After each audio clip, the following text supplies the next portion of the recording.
Isang mapagpalang araw mga kapamilya. Magkape at pandasal muna tayo.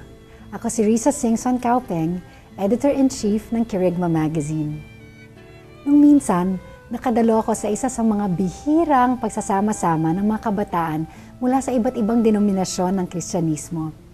Sa isang bahagi ng programa, yumuko ang isang pinuno ng Catholic Charismatic Renewal, hawak-hawak ang isang palanggan at tuwalya.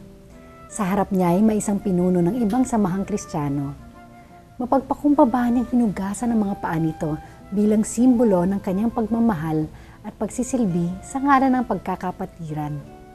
Pagkatapos, sumumpa ang mga pinuno na makikisa sa kanilang mga kapatid mula sa iba't ibang denominasyon. May isang Katolikong lider ang nagsabi, "Hindi ninyo alam kung gaano karaming latay ang natamo ko sa pagtatanggol sa inyo." Napaiyak ako. Marahil naiyak din si Jesus, hindi dahil sa kalungkutan, kundi dahil sa tuwa. Bakit? Dahil naniniwala akong ang pagkakaisa ng mga Kristiyano ang pinakamimithi niya.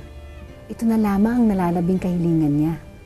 At kahit na siya'y makapangyarihan, hindi niya tayo pinipilit gawin ang ayaw natin.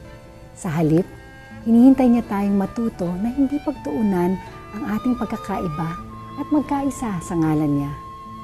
Anong ginagawa natin upang matupad ang huling kahilingan ni Jesus na tayo'y magkaisa?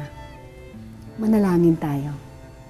Panginoon, bigyan mo kami ng kababaang loob, pagmamahal at sapat na karunungan upang magkaisa. Amen.